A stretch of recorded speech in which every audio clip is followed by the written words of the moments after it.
ಇವತ್ತು social democratic party of ಇಂಡಿಯಾದ ಮಂಡ್ಯ ಜಿಲ್ಲಾ ಘಟಕದ ವತಿಯಿಂದ ಮಂಡ್ಯದಲ್ಲಿ ನಾವು ಎಲ್ಲ ಸೌಹಾರ್ದ ಕರ್ನಾಟಕದ ಜನತೆಯ ಪರವಾಗಿ ಕರ್ನಾಟಕದ ಸೌಹಾರ್ದ ಸಂಸ್ಕೃತಿಯನ್ನು ಉಳಿಸಬೇಕೆಂಬ ನಿಟ್ಟಿನಲ್ಲಿ ಏನು 4 ದಿನದ ಹಿಂದೆ ಶ್ರೀರಂಗಪಟ್ಟಣದಲ್ಲಿ ಸಂಕೀರ್ತನ ಯಾತ್ರೆಯ ಹೆಸರಿನಲ್ಲಿ ಯಾವುದೇ ಒಂದು ಧರ್ಮದ ಪ್ರತಿನಿಧಿಯಲ್ಲದೆ ಕೇವಲ ಧರ್ಮಗಳ ಮಧ್ಯೆ ವಿಷಬೀಜ ಬಿತ್ತುವಂತಹ ಹಿಂದೂ ಧರ್ಮಕ್ಕೆ ಕಳಂಕ ತರುವಂತಹ ಕೆಲಸವನ್ನು ಪ್ರಭಾಕರ ಭಟ್ಟ ಮಾಡಿದ್ದಾನೆ.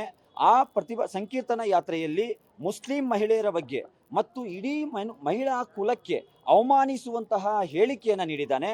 ಇದನ್ನು ಖಂಡಿಸಿ ಇವರ ವಿರುದ್ಧ ಕಠಿಣ ಕಾನೂನು ಕ್ರಮ ಕೈಗೊಳ್ಳಬೇಕು ಮತ್ತು ಈಗಾಗಲೇ ಕರ್ನಾಟಕ ರಾಜ್ಯದ 34 ಸ್ಟೇಷನ್ಗಳಲ್ಲಿ ಇವನ ವಿರುದ್ಧ ದೂರು ನೀಡಲಾಗಿದೆ. ಇವತ್ತು ಮಂಡ್ಯದಲ್ಲಿ FIR ಕೂಡ ಆಗಿದೆ.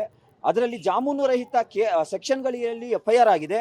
ಆದರೂ ಕೂಡ 48 ಗಂಟೆ ಆಯಿತು, ಇದುವರೆಗೆ ಇವನ ಬಂಧನ ಆಗಿಲ್ಲ. ಭಾಷಣ ಮಾಡಿ 4 ದಿನ ಆಯಿತು.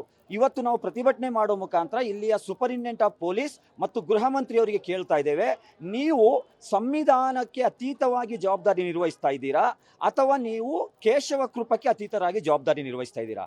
ಯಾಕೆ ಈ ಮಾತನ್ನು ಕೇಳ್ತಾ ಇದ್ದೀವಿ ಅಂದರೆ, ನಿನ್ನೆ ಬೆಂಗಳೂರಿನಲ್ಲಿ ಕನ್ನಡ ನಾಡು ನುಡಿ ನೆಲ ಜಲ ಕನ್ನಡದ ಸಮಗ್ರ ಅಭಿವೃದ್ಧಿಯ ಬಗ್ಗೆ ಧ್ವನಿ ಎತ್ತಿದಂತಹ ನಮ್ಮ ಸಹೋದರರಾದ ಕರ್ನಾಟಕ ರಕ್ಷಣಾ ವೇದಿಕೆಯ ನಾರಾಯಣ್ ಗೌಡ್ರ ಸಹಿತ 15 ಜನ ಕನ್ನಡ ಪರ ಹೋರಾಟಗಾರರನ್ನ ಒಂದು ಪ್ರತಿಭಟನೆ ಮಾಡಿದ್ರು, ಕನ್ನಡದ ಬಗ್ಗೆ ಜಾಗೃತಿ ಮೂಡಿಸ್ತಾ ಇದ್ರು ಎಂಬ ಕಾರಣಕ್ಕೆ 15 ದಿನ ನೀವು ಹಿಂಡಲಗ ಜೈಲಿಗೆ ಹಾಕಿದ್ದೀರಾ.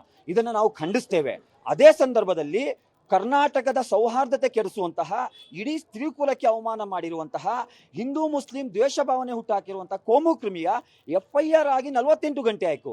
ಅವನನ್ನು ಇದುವರೆಗೆ ಯಾಕೆ ಬಂಧನ ಮಾಡಲಿಲ್ಲ? ಇಂತಹ ಡಬಲ್ ಸ್ಟ್ಯಾಂಡರ್ಡನ್ನು ನಾವು ಖಂಡಿಸ್ತಾ ಇದ್ದೇವೆ. ಇನ್ನೂ 24 ಗಂಟೆ ಸಮಯ ಅವಕಾಶ ನಾವು ಕೊಡ್ತಾ ಇದ್ದೇವೆ. ಇವತ್ತು ಮಾನ್ಯ ಜಿಲ್ಲಾಧಿಕಾರಿಯವರಿಗೆ ಆಗ್ರಹ ಪತ್ರವನ್ನು ನಾವು ಕೊಟ್ಟಿದ್ದೇವೆ.